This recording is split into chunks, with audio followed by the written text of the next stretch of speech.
తన వాళ్ళని ఎందుకు రక్షించుకోలేకపోయాడు? అలా మునిగిపోతుంటే అలా చూస్తూ ఉన్నాడు. ఇవన్నీ డౌట్స్ వస్తాయి, బోల్డ్ వస్తాయి కదా. All have answers. I will. అమ్మా, మీరు భాగవతంలో ప్రథమ స్కందంలో, అంటే నేను చదివాను కాబట్టి మళ్ళీ మళ్ళీ విన్నాను కాబట్టి చెప్తున్నా, ప్రథమ స్కందం చాలా బరువు ఎక్కిస్తుంది. ఎందుకు అంటే మనం ఏమనుకుంటాం, భాగవతం అంటే అన్ని ఆటలు పాటలే అనుకుంటాం, కానీ ప్రారంభమే చాలా సాడ్గా ఉంటుంది. ఎందుకంటే అర్జునుడు వెళ్తాడు, ధర్మరాజుకి ఒక చెడ్డ శకునాలు కనబడుతూ ఉంటాయి.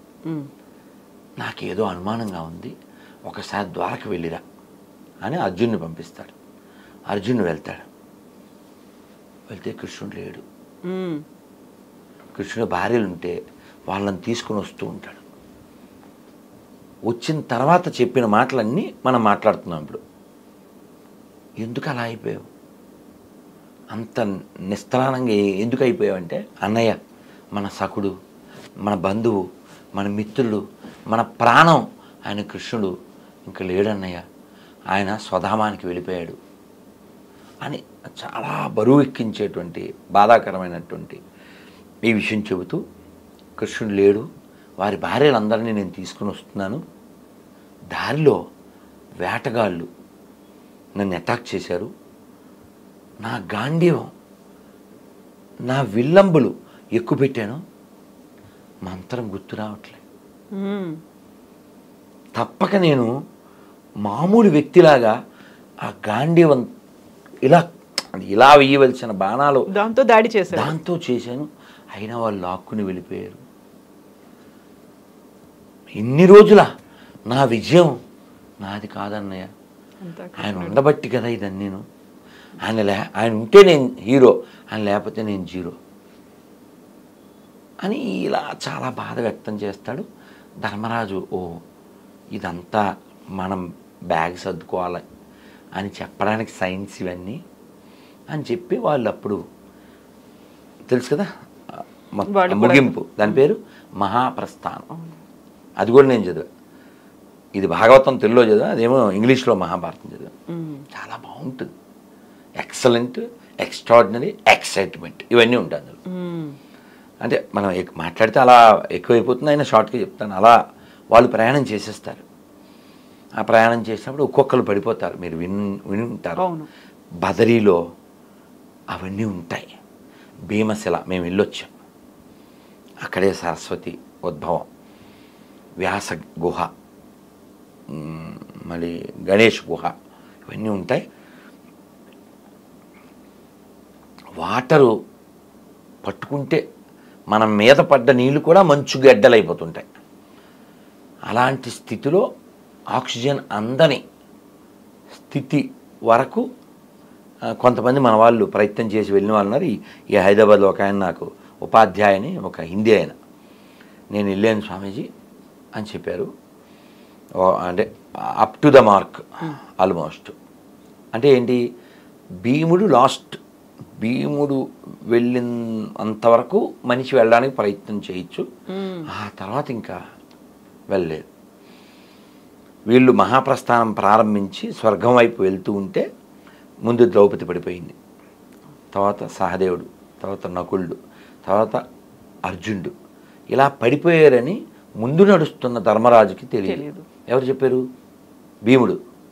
భీముడు వెనక్కి చూడడం, అన్నయ్య సహదేవుడు పడిపోయాడు అని మాట్లాడు, ముందుకే పదండి పోదాం ముందుకి పైకి.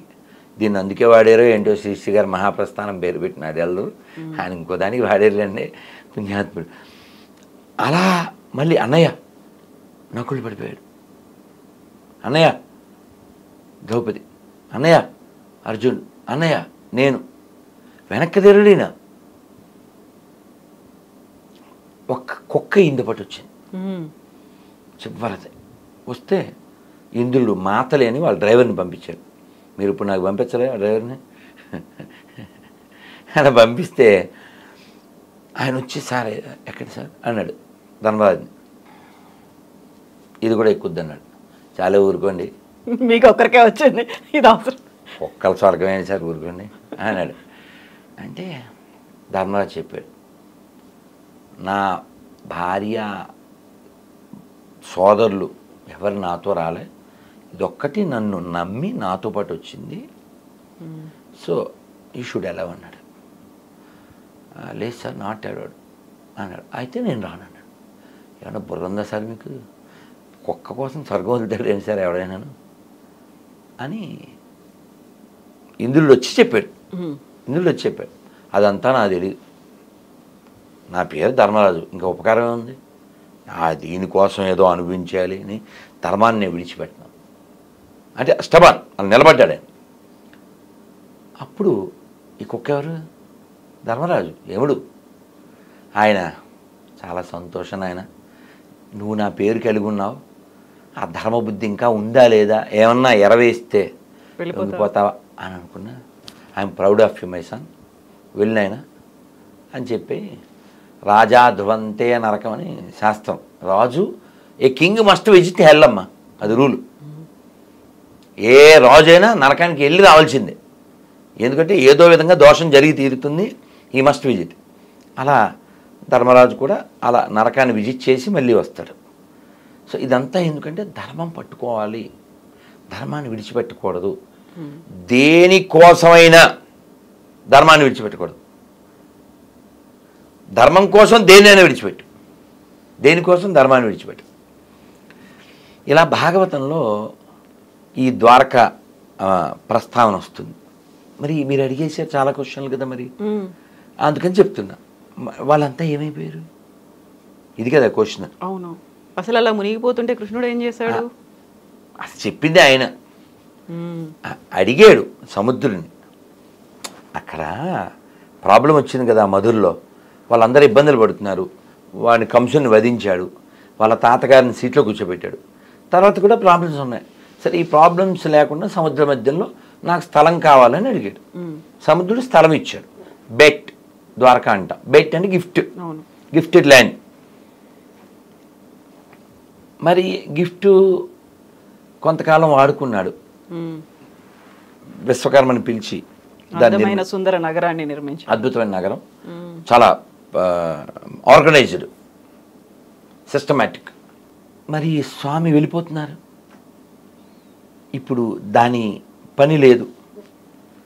వీళ్ళందరూ కూడా దేవతలు ఎవరైతే స్వామితో వచ్చారో వాళ్ళందరూ కూడా వెనక్కి వెళ్ళిపోవాలి. ఇప్పుడు వాళ్ళని ఎవరు సమాప్తి చేస్తారు? ఏదో రీజన్ కావాలి. అందుకని కృష్ణుడు కొడుకుల్లో ఒక ఆయన సాంబుడు. సాంబుడు అంటే జాంబవతి కొడుకు. అతను ఏం చేశాడు, ఒక ఆడపిల్ల వేషం వేసుకుని, నారదుడు వాళ్ళు సప్తర్షులు వస్తే ఫ్రెండ్స్తో పాటు, ఏమండి అంటే వాళ్ళే ఊరికి అల్లరే ఆడపిల్ల వేషం అతను వేసి, ఒకడు భర్తలాగా, మా ఆవిడండి 8వ నెలండి, ఎవరు పుడతారు, ఇలా. వాళ్ళకి తెలీదా? వాళ్ళకి కోపం వచ్చింది, ఎరా వేషాలు వేస్తున్నారా, వీడి కడుపున మొసలం పుడుతుంది అన్నారు. వాళ్ళకి భయం వేసింది. తాతగారి దగ్గరికి వెళ్ళి చెప్పారు, భీష్ముడి దగ్గరకో లేకపోతే ఉగ్రసేనుడి దగ్గర. మొత్తానికి వాళ్ళు, నాయన దాన్ని సముద్రం దగ్గర అరగదీయిండ్రా అని చెప్పారు. ఒక పెద్ద బండలా అది పుట్టింది. అరగదీసి అరగదీసి అరగదీసి ఆ నొరగంతా అది ఒక పెద్ద పెద్ద దుబ్బు అంటాం కదా, అలాంటివిగా తయారైంది. ఏమో మొక్క మిగిలింది, పడేశారు. అది ఉదయ చేప మింగిందంట. ఆ చేప ఎవడికో దొరికింది ఒకడికి, వాడు దాన్ని పొట్ట కోసాడు. ఇది బాగుంది కదా అని బాణానికి పెట్టుకున్నాడు. ఇవన్నీ ముందస్తు ఏర్పాట్లు, బ్యాగ్ సర్దుకున్నట్టు. వీళ్ళు ఆడ కూర్చుని కృష్ణుని ఈ వంశీకులు రిలాక్స్డ్గా ఉన్నారు. మాట మాట మాట పెరిగింది అంతే. వాళ్ళని ఎవరు చంపకూడదు, ఇంకోళ్ళ చేతిలో చావకూడదు, వాళ్ళంతా దేవతలు కాబట్టి వాళ్ళ కథను ముగించాలిగా. వాళ్ళు కొట్టుకు చచ్చారు. అందుకే చూడండి, యాదవ వంశంలో ముసలం వచ్చి వాళ్ళు కొట్టుకు చచ్చారా అంటుంటారు. మరి వెనక్కి వెళ్ళాలి, వాళ్ళు నగరమేమో లోపలికి వెళ్ళాలి, వీళ్ళేమో పైకి వెళ్ళాలి, కృష్ణుడు వైకుంఠానికి వెళ్ళాలి. సో వచ్చిన ఏదైతే పర్పస్ ఉందో అది ఫుల్ఫిల్ అయిపోయింది. అయితే ఇక్కడ మీరు ఇంకొక మాట అన్నారు, ఇదంతా జరిగిన తర్వాత పరిసమాప్తి అయిపోయింది అవతారం, మళ్ళీ స్వధామానికి వెళ్ళిపోయాడు అనుకున్న తర్వాత అర్జునుడు కృష్ణుడి భార్యలను తీసుకొని వస్తూ ఉన్నాడు. అందులో రాధ ఉండదు కదా, రాధని ప్రాణంగా ప్రేమించాడు, అంతకు మించి అనుకున్నాడు. అందులోనూ కృష్ణుడి కంటే రాధ వయసు ఎక్కువ పెద్దది అనుకుంటారు కదా, తనెందుకు దూరం పెట్టాడు? ఆ భార్యల్లో తనెందుకు లేదు? లేదు అమ్మా, మనకేం చెప్పారంటే శ్రీకృష్ణ చైతన్య రాధాకృష్ణ నహిరే అన్య, ఇది బెంగాలీ. శ్రీకృష్ణ చైతన్య అంటే రాధాకృష్ణుడికి అభిన్నం, అంటే రాధాకృష్ణులే చైతన్య మహాప్రభు అని చెప్పారు. రాధారాణి అంటే ఆహ్లాదిని శక్తి అంటారు. కృష్ణుడి యొక్క ఆనందం ఒక రూపం చేస్తే ఆవిడ రాధారాణి. కాబట్టి రాధారాణి కృష్ణుడు వేరు కాదు,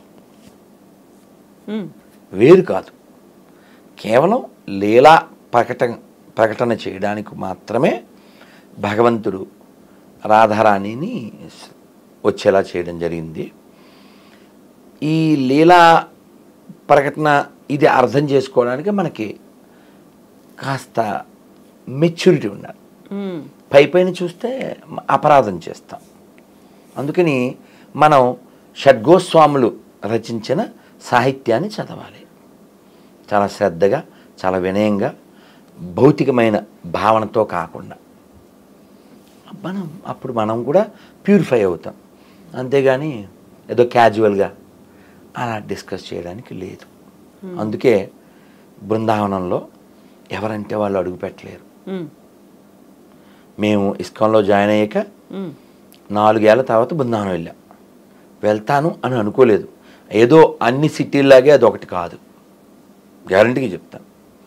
చాలామందికి జరిగింది, నేను వెళ్ళగలను అనుకుని నువ్వు ఆగ్రా దాకా వెళ్ళగలవు, మహా అయితే మధుర దాకా వెళ్ళగలరు. గర్వం చేత వెళ్తే మాత్రం Radharani not allowed you to బృందావనంలో అడుగు పెట్టలేవు. ఎందుకని తప్త కాంచన గౌరాంగి రాధే బృందావనేశ్వరి వృషభానుసుతే దేవి ప్రణమామి హరిప్రియే. రాధే బృందావనేశ్వరి అంటే బృందావనానికి అధిపతి ఎవరంటే రాధారాణి. అలాగే మీరు మాట అన్నారు, రాధారాణి కృష్ణుడి కంటే పెద్దది అని. మేము ఈ డౌట్స్ అన్నీ ఒక 25 ఏళ్ల క్రితమే మా గురువుగారిని అడిగాం. అంటే జనసామాన్యంలో ఉన్నవి కదా ఇవన్నీ. కృష్ణుడి మీద రాధారాణి నెల 15 రోజులు చిన్నది. వృషభాను మహారాజుకి ఒక కమలంలో ఒక సరస్సులో ఆవిడ దొరికింది.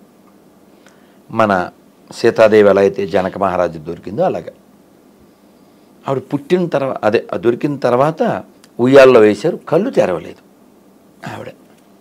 వాళ్ళు చాలా అయ్యో ఈ ముద్దులు మూట కట్టే పసిపాప కళ్ళు తెరవలేదని. తర్వాత యశోదామాయి నందమహారాజు ఈ వృషభాను మహారాజు యొక్క ఇంటికి వచ్చారు చిన్ని కృష్ణుని తీసుకుని. కృష్ణుడు ఆడుతూ వెళ్ళి ఆ ఉయ్యాలను పట్టుకున్నాడు. కృష్ణుడు ఎప్పుడైతే ఆ ఉయ్యాల పట్టుకుని నిలబడ్డాడో అప్పుడు ఆవిడ కళ్ళు తెరిచింది. అంటే కృష్ణుని మాత్రమే చూస్తుంది. సీతాదేవి గురించి చెప్తూ సింహాచల శాస్త్రి గారు గొప్ప హరికథకులు వారు అంటారు, సీతాదేవికి రాముడు ఒక్కడే తెలుసు, మనకు రాముడు తప్ప అన్నీ తెలుసు అంటారు. అలాగా రాధారాణి కృష్ణుడికి అభిన్నం, కేవలం ఆనందం, ఆహ్లాదిని శక్తి. భగవంతుడికి 3 శక్తులు ఉంటాయి. అంతరంగ శక్తి అంటే రాధారాణి, బాహ్య శక్తి అంటే ఈ భౌతిక ప్రపంచం. మనం అందరం కూడా భగవంతుడి యొక్క న్యూట్రల్, అంటే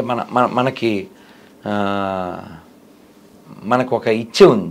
మనం ఇటు ఉండొచ్చు, అటు ఉండొచ్చు, అటైనా ఉండొచ్చు, ఇటైనా ఉండొచ్చు. ఇటు అటు కాదు, ఇటు కానీ అటు కానీ ఉండొచ్చు ఒకవైపు. అది గోన గన్నారెడ్డిలాగా ఆడా ఉంటా ఏడా ఉంటానని అనడం కుదరదు. మనకు ఒక స్వతంత్రం ఉంది జీవులకి. ఆ స్వతంత్రాన్ని మనం సరిగా ఉపయోగిస్తే భగవంతుడి వైపు ఉంటాం, మనం మిస్యూజ్ చేస్తే భౌతిక ప్రపంచంలో ఉంటాం. ఆ చాయిస్ మనది, ఆ చాయిస్ మనది. కాబట్టి బుద్ధిమంతుడైన వాడు శాస్త్రాలు చదవడం ద్వారా, వినడం ద్వారా, గురువుని ఆశ్రయించడం ద్వారా మళ్ళీ పుట్టకుండా ఉండడం ఎలా ఈ ప్లాన్ చేస్తాడు. ఇక్కడ ఉండటం కుదరదు కదా. చాలా బాగుంది స్టూడియో, చాలా బాగుంది కారు, చాలా బాగుంది ఇల్లు, కానీ ఇవన్నీ అశాశ్వతం. యదృశ్యం తన్నశ్యం. మొన్న మధ్య మీకు గుర్తుందా టర్కీలో 34 అంతస్తుల బిల్డింగ్ ఓనర్ 17 సెకండ్లో బెగరైపోయాడు. ఎందుకు? భూకంపం. మీకు గుర్తుందా ఒక 15 ఏళ్ల క్రితం కర్నూలులో వరదలు వచ్చింది, మొత్తం ముంచెత్తింది. కర్నూలు సిటీలోకి వరద రావడం ఏంటి? బ్రహ్మంగారు ఎప్పుడూ అయిపోయారు, వచ్చేసింది. కర్నూలు జిల్లాలో చాలా నష్టం జరిగింది. ఆ ఫోటోలు కొన్ని చూస్తే చాలా బాధగా ఉంటాయి. 40 ఎకరాల ఆసామి మట్టి బురద అంటుకున్న బ్లడ్ తింటున్నాడు. ఏం చేయాలి? కాబట్టి ఎప్పుడు ఇలా ఉంటాను అని ఎప్పుడు అనుకోకూడదు. ఇది ఒకటి చెప్తాను, తర్వాత మీరు అడుగుదురు. అర్జునుడు తీసుకొస్తున్నాడు కదా, ఆ తీసుకొస్తున్నప్పుడు తను ఇలా ఫెయిల్ అయ్యాడు. మరి అదేంటి, వాళ్ళు రక్షించబడాలిగా. ఇది కూడా మీ ప్రశ్నేగా. ఇప్పుడు ఆ ద్వారకలో ఉన్న వాళ్ళ విషయం మీకు చెప్పాను. వాళ్ళకి వికెట్ చేయాలి. వికెట్ చేయాలంటే ఏదో వికెట్ పట్టుకుని కొట్టుకోవాలి, వాళ్ళని ఇంకోటి చంపకూడదు, వాళ్ళని వాళ్ళే కొట్టుకోవాలి కదా. అక్కడే సమాప్తం. ప్రోగ్రామ్ వైండప్ చేయాలి. ఇక పెద్ద ఆయన వెళ్ళిపోతున్నారు, ఇంకా మిగిలిన రావాలి, అక్కడ వెళ్ళిపోవాలి కదా, ముందు ఏర్పాట్లు. సో కాబట్టి అక్కడ ఓ రీజన్ కావాలి, ఆ రీజన్ కోసం మొసలం, తద్వారా అది వైండప్. మరి వీళ్ళెవరు? ఇప్పుడు తెలిసి తెలియక సరిగా చదవక ఈ వాట్సాప్ యూనివర్సిటీ బ్యాచ్లు తయారయ్యి కృష్ణుడు 16,000 మందిని చేసుకున్నాడు, ఆయన దేవుడు, ఇలా ఏదో వాగుతూ ఉంటారు. రామచంద్రమూర్తి వనవాసం చేస్తున్నప్పుడు ఆయన చాలా అందగాడు కదా. అందగాడమ్మా మా రాముడు ఎంతటి అందగాడమ్మా, ఆజానుబాహుడమ్మా అరవింద నేత్రుడమ్మా